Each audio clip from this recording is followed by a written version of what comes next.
Are you passionate about supporting independent filmmakers and local storytelling? Become a sponsor of the Oregon Indie Film Podcast, where we shine a spotlight on Oregon's thriving independent film community. Our listeners are filmmakers, film lovers, and creative professionals eager to discover local talent and stories. As a sponsor, your brand will reach an engaged, creative audience that values community and authentic storytelling. Join us in celebrating Oregon's indie film scene. Let's bring your brand into the spotlight. Ready to partner? Let's talk. Welcome to Oregon Indie Film, a video podcast that shines the light on Oregon's independent film industry. I'm your host, Dawn Sellers. I interview Oregon's independent filmmakers who offer insights into the creative process, challenges, and triumphs of making movies in Oregon. This episode features Logan Cannon, a full-time working actor, writer, and filmmaker. I finally caught up with Logan in between his many film projects to chat about those projects, his path to acting, his advice for actors, how networking in the local Portland film industry has helped him book so many gigs, and how he is helping others do the same. I hope you enjoy this episode with Logan Cannon. Hi, I'm here with Logan Cannon today. Welcome, Logan. Hello. How are you? I'm great. How you doing, Doug? Good. So I don't think we've ever worked together, but we've known each other for a while and worked with a lot of the same people. Yep. So let's just start off by having you tell us who you are and what you do. All right. Many things Yes. that you do. Yeah. Many things. Well, I'm Logan Cannon. I am actor mainly. I do some writing and a little directing. I guess technically producing too, but mostly acting. It's my thing. And I've been doing that full time for 2.5 years now. I've done it part time, off and on for years. Been acting since I was a little kid. Went to college for it. But life has allowed me to do it as my main gig for the last 2.5 years, and it's been amazing. I'm having a great time. Yeah. Lots of projects happening. Yeah. Where did you go to school? I went to school at, when I went there, it was called Mesa State College. It's now Colorado Mesa University in Grand Junction. That's beautiful. Oh, yeah, it's gorgeous. Yeah, beautiful spot. When I went there, it was a very well-respected and renowned theater school. It was ranked number 2 in the U.S. for acting and number 1 for technical theater. And it was the only school in the United States at the time that all of the faculty in the theater department had professional experience. So it was a neat place to go to learn how things actually worked in the business. So are you from Colorado?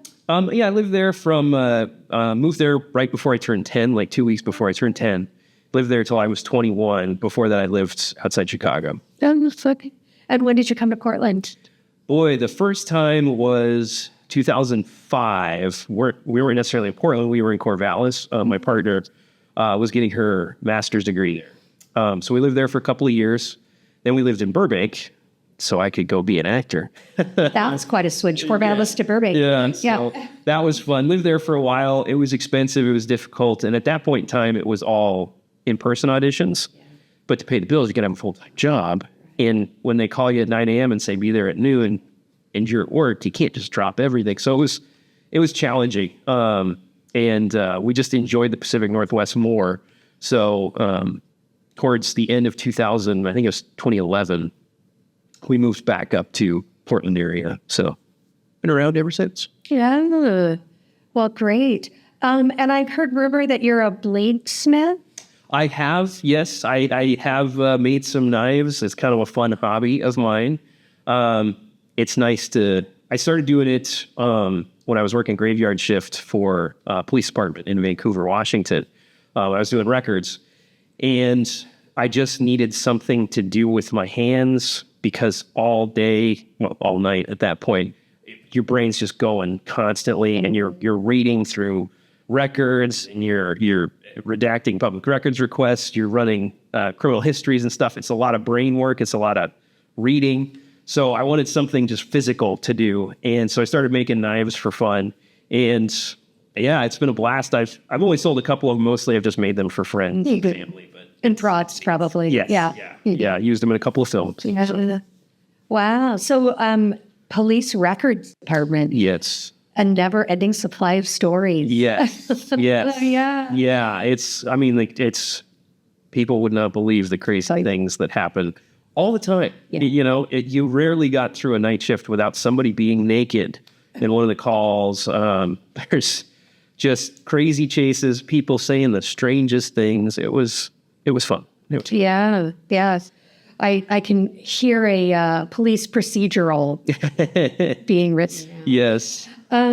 So you said that you first knew that you wanted to be in film when you were a child. Mhm. So were you involved in theater in high school? And Yeah. So from the time I could memorize lines, which was pretty young, I actually had trouble reading. I wasn't great at reading for a long time, but when I was really young, I was very good at memorizing things, probably because I wasn't very good at reading.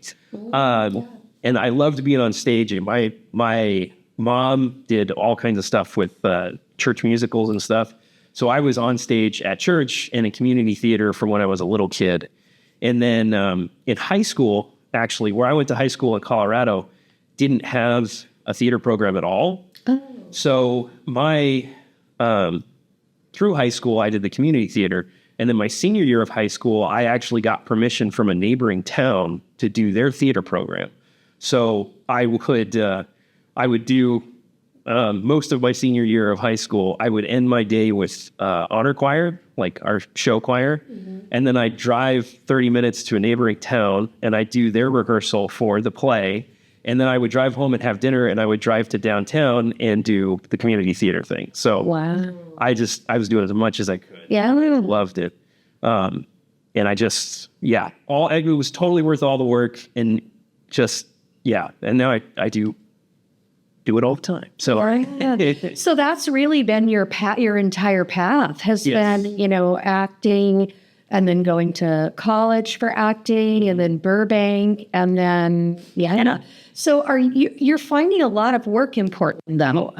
So you're not a union actor, you're not SAG, and so you're kind of free to do all kinds of projects, all independent. TV. Now, have you been able to land any roles on any of the bigger projects that come to Portland? I have not. Not any of the recent ones. Okay. And I mean, not even any of the old ones. When I first moved to Portland, I auditioned all the time for Grimm and Leverage and Librarians, and I never hit those auditions. I booked several commercials and stuff, but the series ones, I was not getting on it. And so far, since I've been acting again the last couple of years, because I had to take a break when I worked for the police department, I couldn't do any acting. Right. And so after that break, there's only been a couple of bigger productions up here. Yes. In the last few years. So I haven't necessarily booked any yet, but funny thing is I've literally been playing 40-year-old characters since I was about 15. Because I had a big beard and I just acted older than I was. And now I am in my 40s, and I book a lot more, roles because I have the life experience, not just the look. Right. So I think that's really actually been a big advantage of finally being the age I've played forever. Yeah. Well, and you have a pretty big commercial gig right now that we see regularly. I don't know if you can talk about that. Oh, yeah, definitely. Oh, definitely. Good. Yeah, because it's great. I just, yesterday, when my husband and I were driving down 217, we saw 2 billboards back to back with you on them. And I was like, oh my gosh. Yeah, that was a super fun gig. Oh, it looks fun. Yeah, and who knows, hopefully they'll have me back for some future campaigns. They're really liking it, but that's for Wolfers Home Services, is the company. And I am technician. Yeah. And I'm on the buses, I'm on billboards, the TV commercials. Constantly on TV. Yeah. I mean, they must be doing well with the commercials because they keep playing them and the 2 billboards back to back. Yeah. I think it's probably been successful for them. Yes. Yeah, I think so. And, it was a really fun shoot. It actually started off as I was just hired to do their web and mailing promo video and photo shoot. Mm-hmm. So it was no lines or anything. I was just a regular technician going to doing house calls and then, doing photos of it and stuff. And the production company, Made by Thread is the name of the production company that did it. I really loved working with them. They really loved working with me, and the CEO of Wolfers was there for part of the day too, and we got along really well. And so they pitched me as the commercial guy as well. And so they came back to town because they're Made by Thread's actually not local at all, but they came back to town for the commercial shoot for a couple of days. And if you haven't seen the commercials, come up online. But I got to dance in a tutu. I got to lose a spelling bee to a little girl. I got to bowl poorly. I actually got to bowl well too. The strike that's in the commercials, the strike. Nice. That was pretty good. Not movie magic. Exactly. But yeah, it was just that was a really fun project, and they're really pushing that character hard, and people are really enjoying it. Yeah, I don't think I've seen the spelling bee one. I don't think it's run yet. You can watch it on their YouTube channel. Oh, okay. But it hasn't hit the actual TV yet. Yeah. So. And so you have a lot of other projects right now too. I mean, I just interviewed Haven Garber about Getting Back. Yeah. Which will be a feature film. You guys have done the trailer, and that's out there now. Is that still fundraising? I think it's. I think Haven is about to launch the post-production fundraiser part of it. If I remember correctly, last time I spoke to her, we did a pre-production fundraiser, which I believe was Haven's first one, and it did do great. Yeah. Which is always, fundraisers are hard. It's kind of its own thing. But we shot the film, and it's going to be a phenomenal film. I mean, the acting is great. The cameraman we had was fantastic. Our DP, John Meyer, who actually does the Portland Stumps. He runs the Portland Stumps screenings. He does, and he's on my schedule to interview, so we'll have his interview coming up soon. Cool. Yeah. He did a great job, and just the acting is phenomenal. Those kids, Haven's son River, and then his cousin was playing the older brother. They're phenomenal. Yeah. I mean, watching them on the dailies was just, yeah, they're gonna shine. It's gonna be great. Yeah, and I think that's River's first big role too. Yeah, he's had I think he did a couple of vertical shorts. Yeah, but yeah, this is his first starring role. I mean, he's 6. He's got plenty of time to do right. Yeah, and he had his trusty dog alongside it. So in the film. So. Yeah, Cody. Sweet dog. Yeah, that's great. So yeah, that's coming up. But you guys have not filmed the feature yet. We have filmed the feature. Well, you have filmed it now. Okay. Feature's in the can. So it's being edited right now. And hoping by the end of the year to have it ready for festivals is the plan. And it's going great. Having John not only was the DP, he's also doing the editing. Mm-hmm. So he was shooting knowing what he needed to edit, and he was editing as we were going as well. Mm-hmm. So he's already well into the edit. So it's moving pretty quick. It's good. Yeah, I think that's super helpful to have the DP also edit. Yeah, it just seems like it. Yeah, it really saves a lot of time and. Because you can edit a lot while you're filming. Yeah.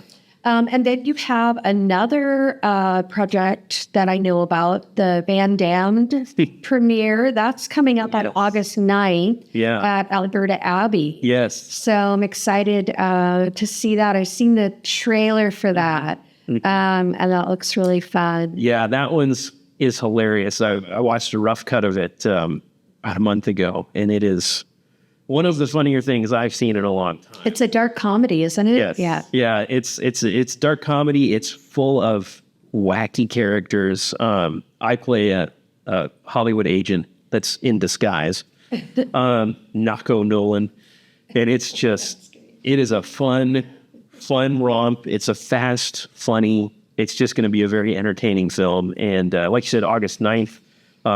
It's at 7 p.m. We're going to start the show with Lincoln's Beard, local bands. Going to do about a 45-minute set. Nice. And then we're going to show the movie, which runs right around 90 minutes. I think it's like 87 or something. Mm-hmm. And it's just going to be a thrill ride of joy. Yeah, and those tickets are available now. Yes, so they are. You can get those tickets now. It'll probably sell out, I think. I would imagine. Yeah. So I will hop on there and secure a couple and bring a friend, tell a friend. support the local stuff. And that's all local. You got a local movie made by local people at a local venue that serves a lot of local food and drink with, a bunch of other local people hanging out. Yeah. It's hard to beat. Yeah, it is.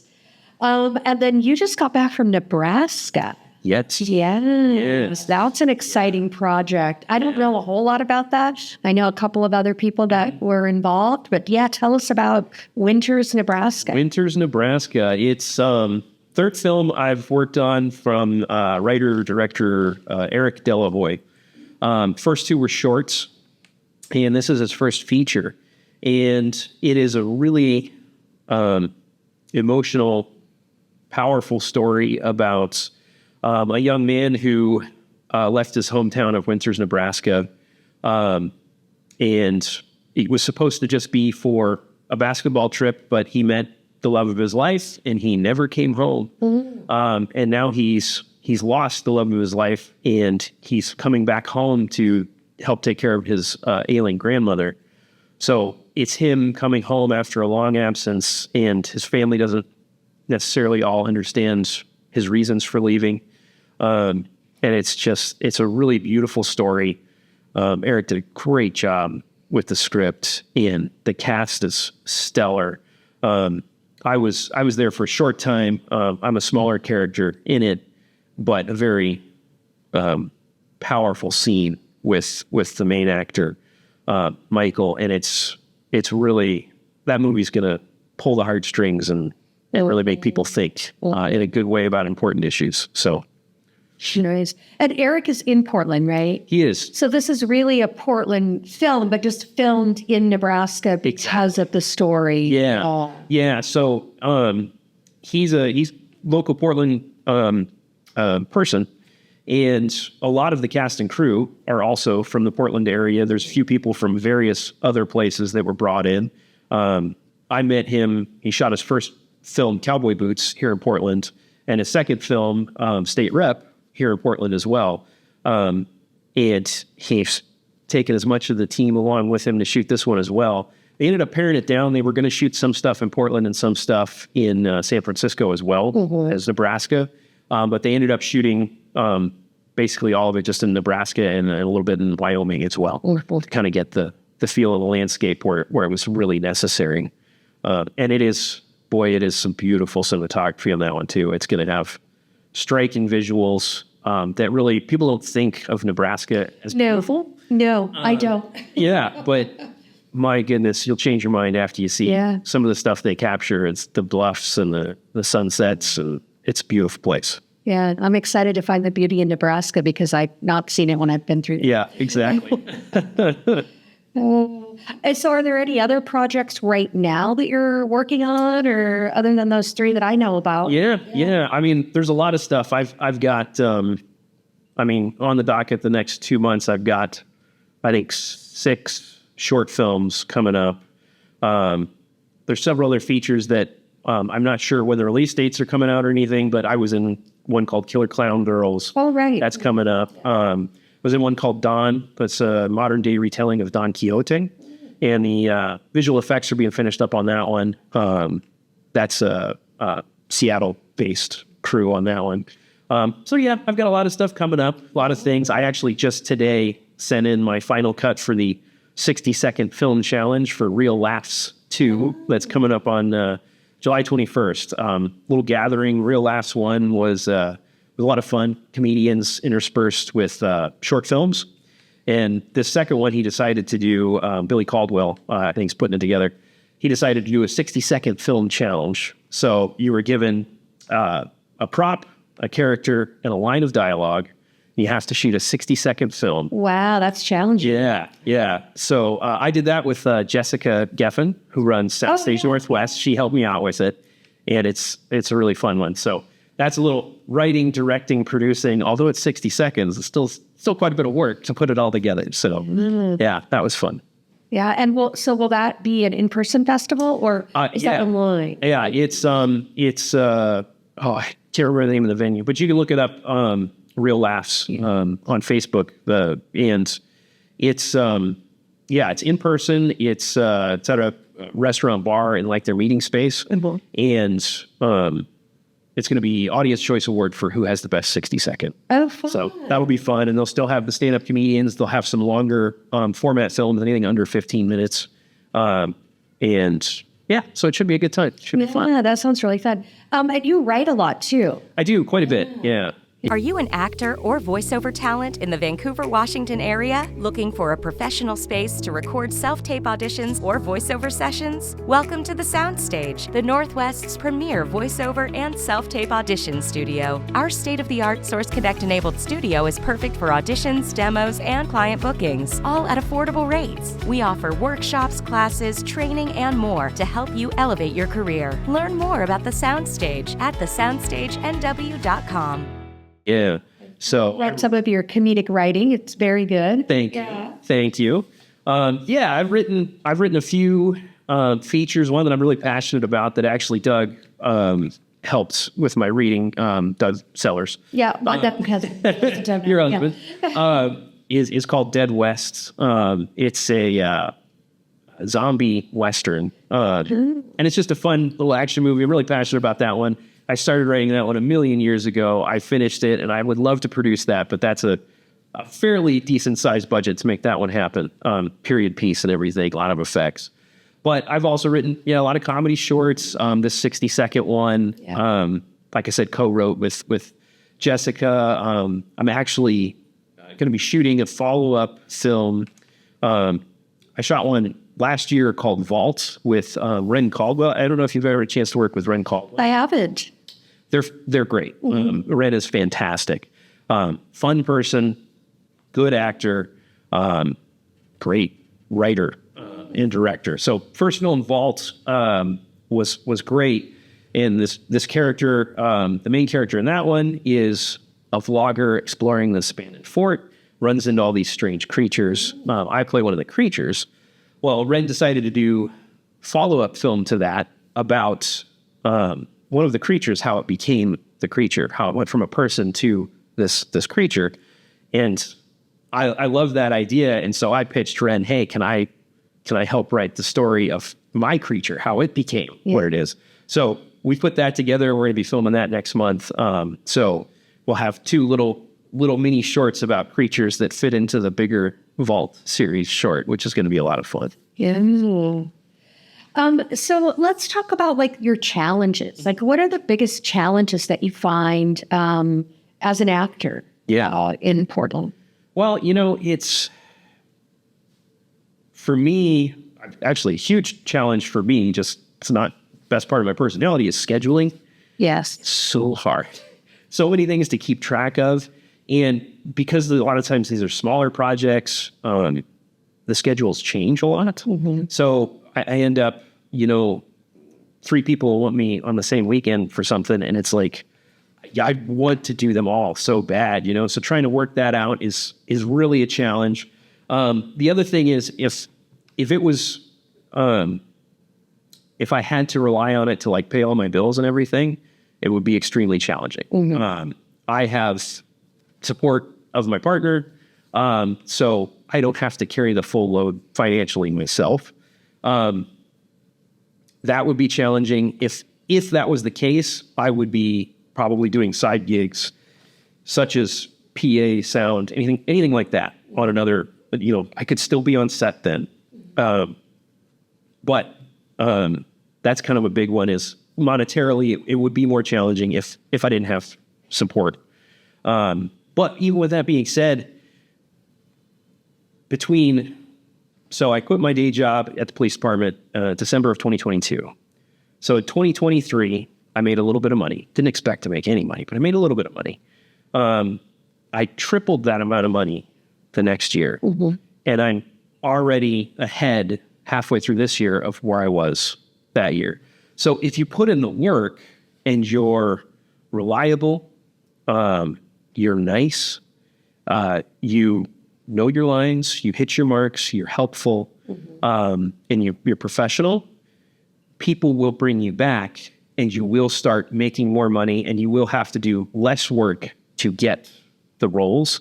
About half the projects I've done this year, probably even more than half, are people that I've worked with before who just asked me to do it. I didn't even have to audition, and that's when you don't have to put in, 8 hours of work for a part you didn't get, you can, when literally all the work you have to put in is you did the work before and they call you and say, do you want the role? And a big part of that is being prepared, like I said, and being professional on set. That will help build your career more than anything else I have found. So, that's kind of super important, but also can be one of the challenges, especially for people that, a lot of the people I work with have a full-time job or something, and they can't. I spent the whole day before learning the 14 pages. That person had work and then kids and then, so that can be a real challenge for a lot of people too. Luckily, I have the luxury of more time. Yeah. Yeah, and not having to audition for so many things. Like the networking piece is so big. I mean, I agree with that. Like you meet people, and the more people that you meet through work, the more people want you to be on their projects because, yeah, I think that's great advice for somebody that's kind of wanting to be an actor or be on set at all, really. Yes. Be dependable and be available and be that person that everyone wants to work with. Yes. And the other part of that is my second favorite thing on set is acting. My second favorite thing is when I get somebody else a job on set. Yeah. I love recommending people that I've worked with that are reliable, that are fun. I love when I can get them work, and it doesn't matter, like I've thrown ideas towards makeup people, camera people, other actors, actresses, PAs, anybody that was good to work with. I will keep you in my back pocket and recommend you everywhere I can. Because everybody's success will make everybody else more successful. Yes, that is such a good point. Like that's what I love about the independent film industry in our area in Oregon, but specifically in Portland, is that everyone wants everyone else to be successful. Yeah. And I think that's so true that, we recommend each other. And really we have very few people that are not nice. Yeah. And they don't last long because everyone wants everyone to be successful. Exactly. Yeah. It's very true.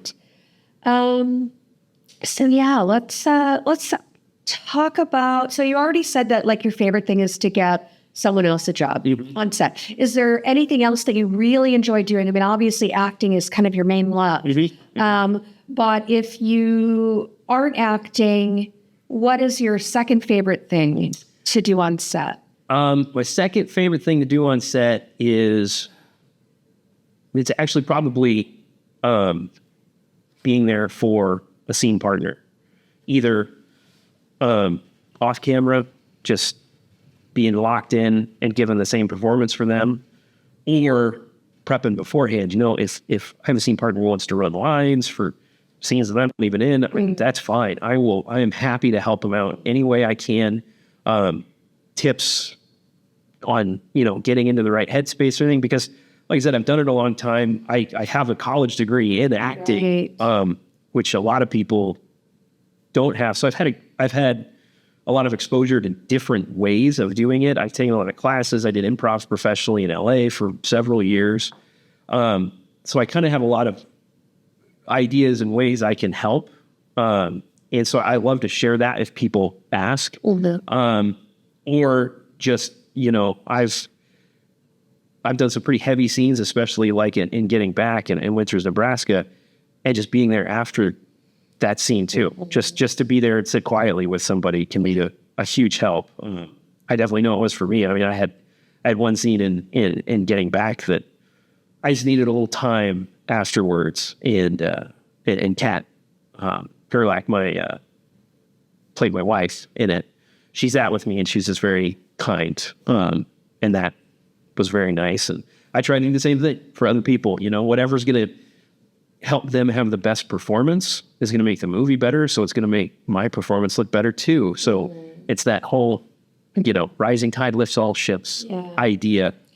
Yeah, and I imagine, I'm not an actor, but I am married to one. And so I know that it can be very consuming. Like, trying to get yourself into that headspace of that character, developing that character. It takes a lot of emotional effort that I think a lot of people don't realize. Yeah. It's not that you're just in front of the camera reading some lines. It's really putting yourself into that character. Do you have any advice for actors on maybe how to prep for that? I mean, working with other actors, obviously, like if you have somebody like yourself who can help you prepare, but if they don't have that. Yeah, that's always helpful. But really, some of the best things you can do to prepare for that are to consider, no matter what character you're playing, always treat them like a real human being. What happened in this character's life to bring them to that point where they're doing that thing, making that decision, whether your character is facing down a dragon, where did that bravery come from? You know, what happened in their life that brought them there? Or your character's assaulting their spouse. What happened in that person's life to bring them there? And if you can find a pathway that fits into reality and you can create a real person, that will connect with the audience, I think, a lot more than just a character or just saying the words the way they said. If you're not feeling what you're saying and you don't understand how that person got to that position, then you're kind of doing a disservice to the audience, because they're there to see real people in a fictional story. They're not there to see fictional people in a fictional story. Right. So, yeah, you want to make them believe that the real deal. Yeah. And so with your feature film that you've written, what's the name of it? The Cowboys? Dead West. Dead West. I love that name. That's a great name. What role do you see yourself in with that film? I mean, you've written it. Yeah. Will you produce it? Will you direct it? Will you act in it? Question mark. Yeah. If I could get interest from a producer, I would be perfectly happy directing it. I definitely have a vision for how I think it would look and go.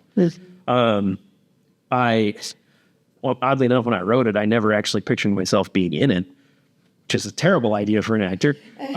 But as I've gotten more into it, thought about it more, there's a role in it I would like to play. And I think I could play well at this point in my life. And so, yeah, I definitely think acting and directing it would be great. I do not like producing. Yeah. That is not my cup of tea. I've done it on a couple of shorts, and it is very hard, and it's not where my mindset is. And working with good producers that I have worked with, it's just, they get 10 times as much work done as I do in the same amount of time, because that is what they're good at. But yeah, I mean, if I could get funding for it, I would love to direct it. I'd love to play one of the lead characters in it. Yeah, producing is tough. It kind of goes back to that scheduling thing. Like, yes, it's one big project that you have to manage, and so yeah, it takes a lot of organization, and all the pressure is kind of on the producer for fundraising and all of that. Yeah, and you get one that's good. Boy, hang on to them. Yeah, work with them anytime you can, because a good producer is a magical thing. Yeah. So on that note, like, if you hadn't, if there were no limits, like I always like to ask guests, what's your big dream? If you could do anything, what is your big, beautiful dream in film? Sure. If money was no object, time was no object. I would love to make Dead West with the budget it would need. That would be amazing, because I think it would be a fun film, and it's a film I would like to see. But beyond that, I would love to work with Anthony Hopkins, Kurt Russell, Sam Elliott. All three of those guys are amazing, and I would be thrilled to work with them. Do you have a list for them in Dead West? Actually, the role I would play would be great played by any of those guys. Yeah. So, if I was directing and not acting in it, oh yeah, I definitely have one of them play a character in it, which would be amazing. But I mean, I love Westerns. And so doing any kind of Western would be a blast. I've done a couple of short Westerns and I love them. I don't know, that whole genre of film is one of my faves. Mm-hmm. Yeah, I feel like we need some good Westerns these days. There haven't been any really good ones. I interviewed Mike Caron, who you are in Strike the Wind, Yes. which he is fundraising for now, hoping to make that feature. So that's a really good Western. That one would be fun to see all of you guys in. Yeah, that one would be great. Mike's fun guy to work with. Yeah.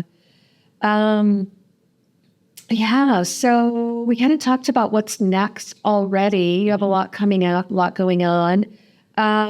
Where can we follow you? Like, where can we keep up with all the things that you're doing? Yeah, sure.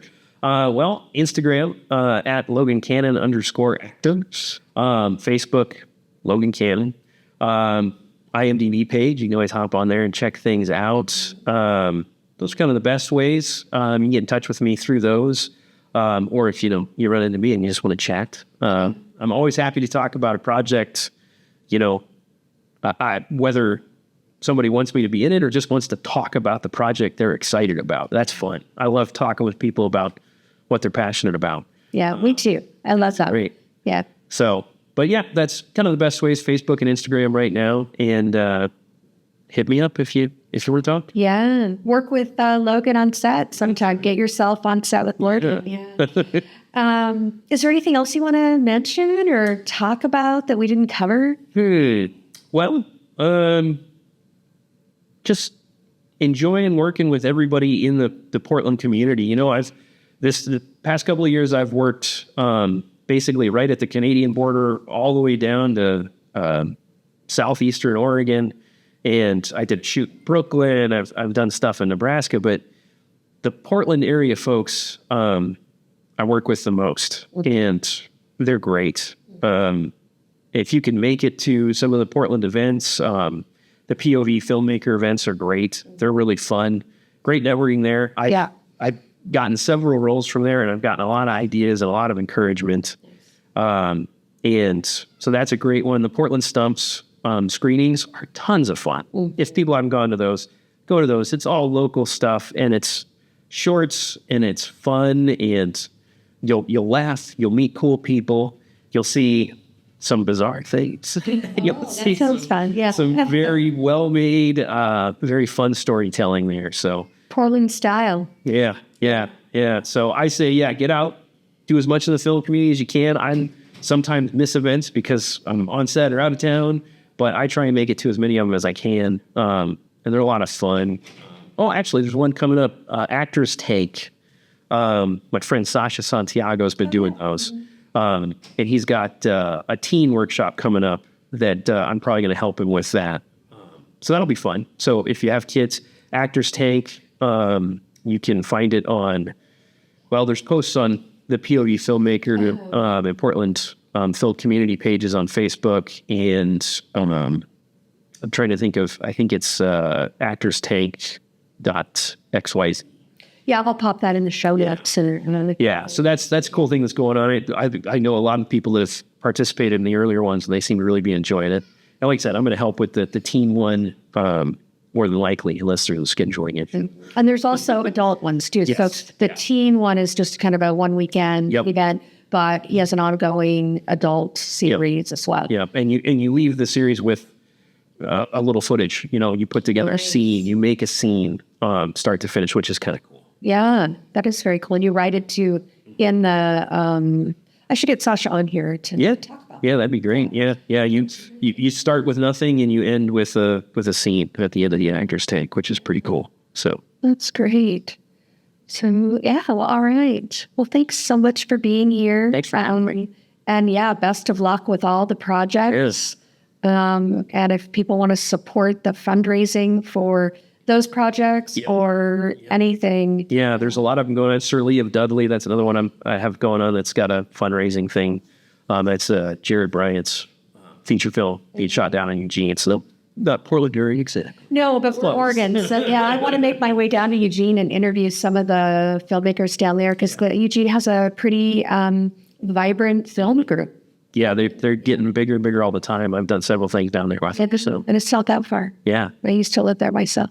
Great. All right. Thank you. Thank you.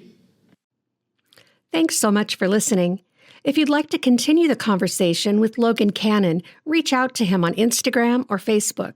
To find out more about the many projects he's working on or to support these independent films, check out the links in the show notes. If you enjoyed this episode, please take a moment to leave a 5-star review and share it on your social media. It helps us connect with more indie film lovers. Want to support the podcast by becoming a guest or a sponsor? Reach out at OregonIndieFilm@gmail.com.